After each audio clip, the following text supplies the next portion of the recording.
Jadi ini adalah video untuk pengenalan pemrograman. Rencananya kita akan buat seri tutorial dengan Python. Jadi kalau buat yang udah terbiasa coding dan mau pindah ke bahasa Python, bisa di skip videonya. Kalau yang baru pertama kali belajar coding, disarankan memahami dulu konsep pemrograman. Jadi ini isinya konsep pemrograman. Kita belum coding Pythonnya. Di video berikutnya dulu. Oke, jadi kita perlu memahami dulu apa itu komputer.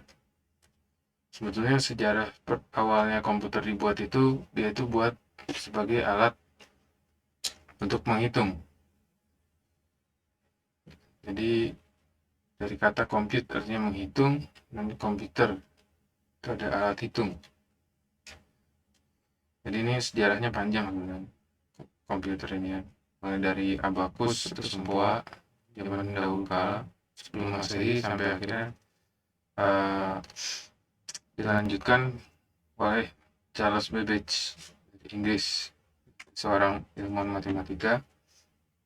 Jadi dia membuat komputer mekanik ya, karena pada saat itu belum ada komputer elektronik ya, atau dengan tenaga listrik. Dia dengan bahan yang harus dibuat komponen dengan tangan, buat dengan gear segala macam ya. Dan proyek itu nggak bisa selesai karena saking rumitnya. Tapi jadi istilahnya milestone di sejarah kita gitu. Batu pertama yang diletakkan di sejarah teknologi. Oke, jadi sebenarnya apa yang dihitung sama komputer ini? Jadi komputer elektronik ini merepresentasikan informasi itu dalam bentuk bit ya, yaitu di antara angka 0 dan 1 ya. Jadi kalau komputer ini jantungnya adalah prosesor. Jadi kalau prosesor itu di dalamnya itu ada prosesor itu ada kumpulan transistor. Itu benda-benda kecil banget ya. Dari silikon biasanya. Nah, itu adalah bahan semikonduktor. Kalau dikasih listrik dia akan nyala.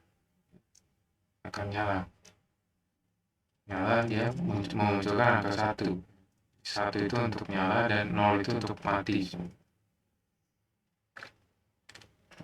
Jadi nah ini ketika disusun ya, bit ini ketika disusun dalam rangkaian 8 angka ya, dia akan namanya kita sebut dengan byte ya. Jadi byte itu kan satuan data yang kita kenal sekarang, dan itu merepresentasikan informasi apa yang ada di situ susunannya ya. Jadi 101 101 ya, 110,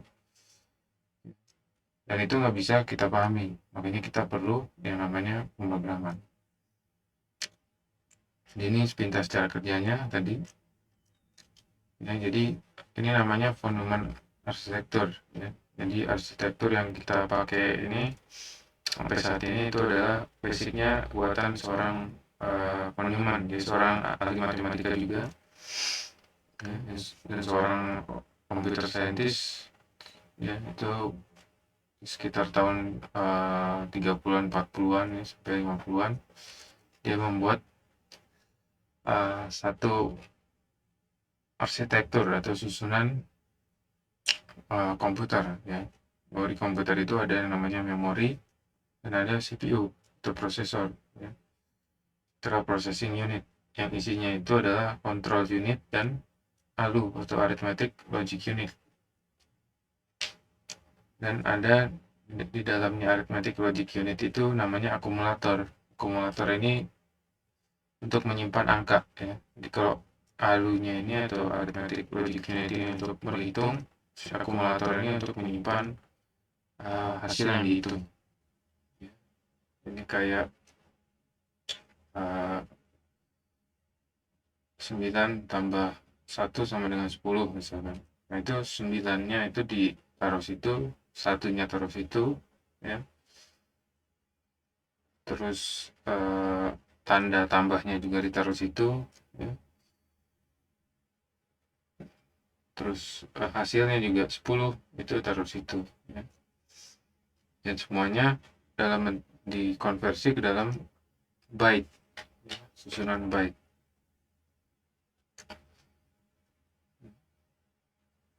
Terus control unit yang fungsinya itu adalah untuk mengontrol hubungan antara komputer ini dengan memori ya. Jadi di memori ini bentuknya itu kayak tabel, simpan semua di situ dan simpannya sementara ya. Ini contohnya ini RAM ya, random access memory. Jadi kalau dia nyala komputernya, maka dia juga bisa digunakan untuk menyimpan dan mengambil data. Dan control unit ini yang nanti mencari tahu di mana letaknya atau address-nya ya.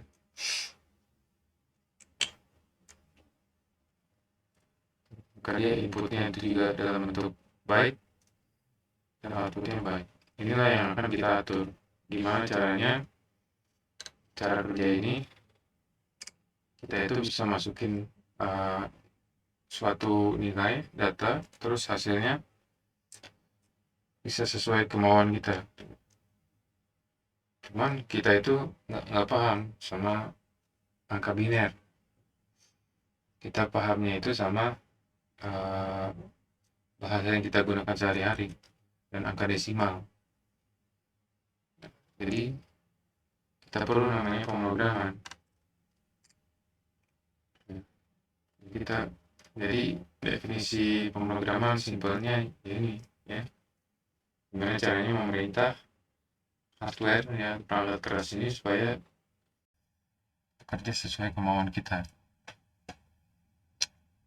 Jadi kita ngasih perintah ke dia, kemudian dia terjemahkan perintah kita itu, kita terjemahkan dulu ke bahasa pemrograman.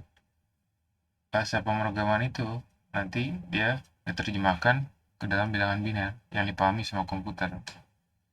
Jadi kita nggak paham biner, komputer nggak paham bahasa kita. Jadi harus ada bahasa penengah, itu bahasa pemrograman. Nah, jadi nantinya kita mempelajari bagaimana caranya kita memerintah atau menulis bahasa pemrograman. Jadi biasanya kalau pemrograman itu identik sama coding. Jadi kalau pemrograman itu nggak sama dengan coding, karena coding itu adalah caranya ya, salah satu cara untuk memprogram. Karena sebenarnya kita menggunakan aplikasi aja itu udah programming ya. Kita sudah memprogram menggunakan aplikasi. Misalkan kita ngetik di Word, kita pencet huruf A, muncul huruf A ya kan? Terus kita save filenya di mana ya. Atau kita print, itu kita sudah memerintahkan komputer untuk bekerja ya. Kita buka internet ya sama ya. Sedangkan coding itu dia ketika kita memiliki konsep yang abstrak buat komputer itu untuk membangun suatu aplikasi, misalkan komputer itu kan nggak bisa paham secara langsung bahasa kita. Dan kenapa perlu coding untuk melakukan hal yang kayak gitu? Karena otak kita nggak bisa disambung langsung ke situ. Makanya kita perlu coding. Kalau otak kita bisa disambung ke komputer secara langsung, kita nggak perlu lagi namanya coding. Entah apakah hal kayak gitu bisa terjadi atau enggak. Tapi kalau bisa pun ngeri juga. Yang jadi masalah adalah komputer itu bodoh. Kita bicara sama benda mati, kan benda mati itu bodoh. Mereka nggak punya sistem saraf kayak otak kita gitu kan. mereka nggak paham bahasa kita, ya kan? Jadi kita perlu uh, buat prosedur detail, ya kan? Prosedur detail itu namanya algoritma, itu yang disebut dengan algoritma. Jadi yang namanya algoritma itu nggak seserem yang dibayangkan. Buat yang belum pernah coding, biasanya kalau dengar kata algoritma agak menakutkan, padahal dia dia tuh cuman prosedur, ya, prosedur detail yang logis capai tujuan atau untuk mendapatkan satu hasil. Dan ini adalah bagian sehari-hari kehidupan kita. Dan ada dua kata kunci yang harus dipahami di sini, ya, bahwa komputer itu, kalau kita ngomong sama komputer itu harus detail dan harus logis, ya. Kalau nggak detail dia nggak paham, ya. Nah, ini adalah contoh algoritma yang sehari-hari kita pakai, ya. Yang anak kos mungkin paham, ya. Udah paham banget cara bikin Indomie. Dan ini masih belum terlalu detail. Ini bisa diperdetail lagi. Dan level detailnya ini, semakin kita perlu masukkan detail, itu artinya bahasa pemrograman yang kita pakai itu semakin tua, atau semakin fiturnya itu semakin jelek. Tapi biasanya dia eksekusinya semakin cepat justru. Eksekusi program yang udah jadinya, bukan eksekusi pembuatan programnya atau compilingnya. Itu tergantung sama lagi-lagi fiturnya, fitur compilernya. Nanti apa itu compiler nanti kita bahas di belakang.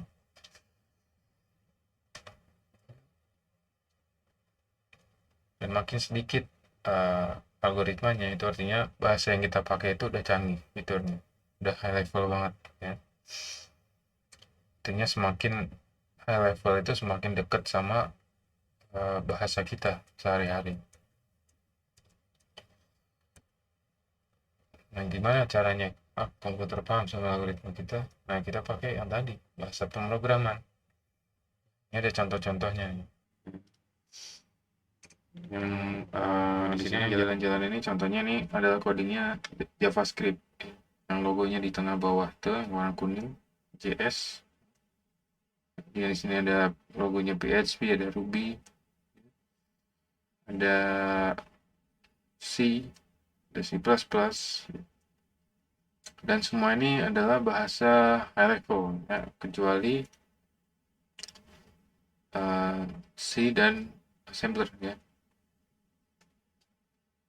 Nanti kita pakainya di tutorial ini, kita pakai Python aja, ya, untuk intro, karena Pythonnya simple banget. Terus C itu adalah bahasa mid level, ya. Sedangkan assembler ini yang low level. Jadi kalau yang di low level ini dia mendekati bahasa mesin, ya. Bahasa mesin itu kode heksadesimal, bilangan heksadesimal. Setelah itu dia baru dikonversi lagi ke biner. Dan itu level detailnya nambah parah. Karena yang di arsitektur tadi, yang di gambarnya volume arsitektur, itu harus di satu persatu kita kasih perintah. Memorinya kita taruh di sebelah mana, yang disimpan di akumulator apa, itu harus semua kita masukkan. Jadi sangat nggak bijak kalau pemula itu mulai dari assembly. Jadi mulailah dari bahasa high level. Ini salah satunya. Tapi kalau di sini kita pakai Python aja. Dia itu bahasa serbaguna.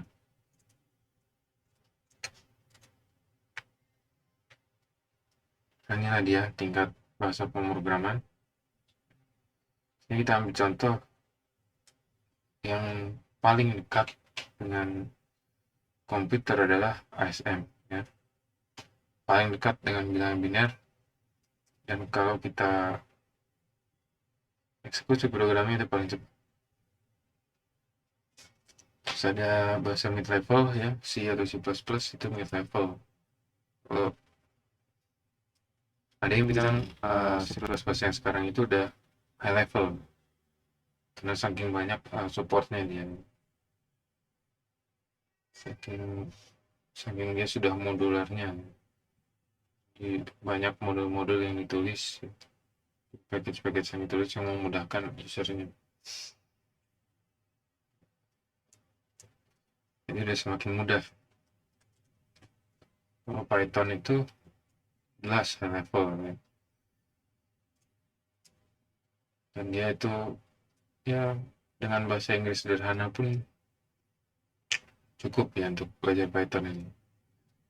Nah, memang perintah bahasa program ini semuanya adalah perintah bahasa Inggris, ya.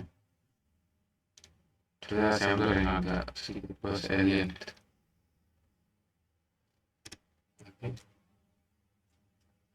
Cara kerjanya gimana bahasa pemrograman?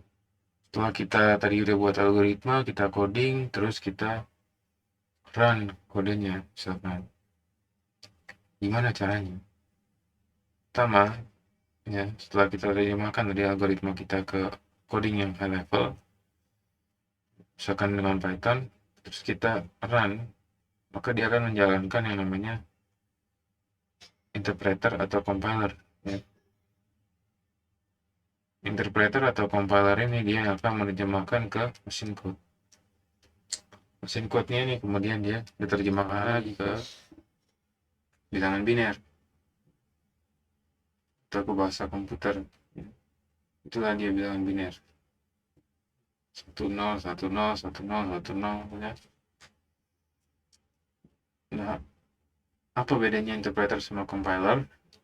Kalau di interpreter itu bahasanya itu dia mengeksekusi baris per baris, ya, atau perintah per perintah, ya. Sedangkan di compiler ini dia eksekusinya sekaligus. Jadi kumpulin dulu baru di build, ya, jadi satu file yang bisa dieksekusi, ya. Kalau di Windows ya namanya ada exe, itu executable file.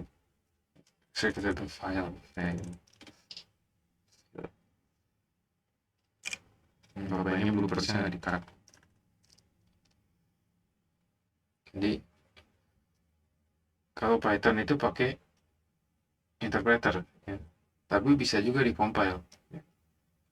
Itu menariknya Python. Cuman simpelnya kita pakai interpreter. Jadi interpreter ini eksekusinya lebih cepat per barisnya.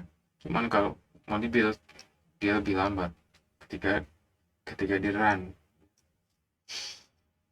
Jangan compiler kebalikannya.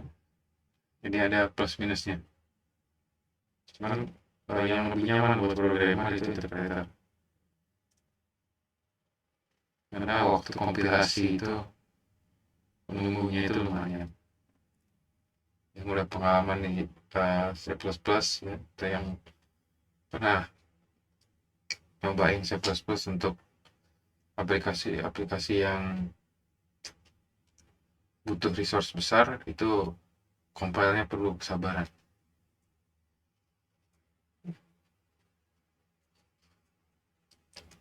Jadi ya kita pakai Python. Oke, jadi itu aja untuk episode kali ini. Di episode berikutnya kita akan bahas tentang atau kita langsung aja, ya, kita langsung tutorial coding dulu, ya, tutorial cara setup Python gimana dan cara coding dengan Python itu gimana, ya. Lalu berikutnya, ya, kita buat dulu, ya, nanti gimana caranya kita coding dengan Python. Oke, thank you kalau begitu.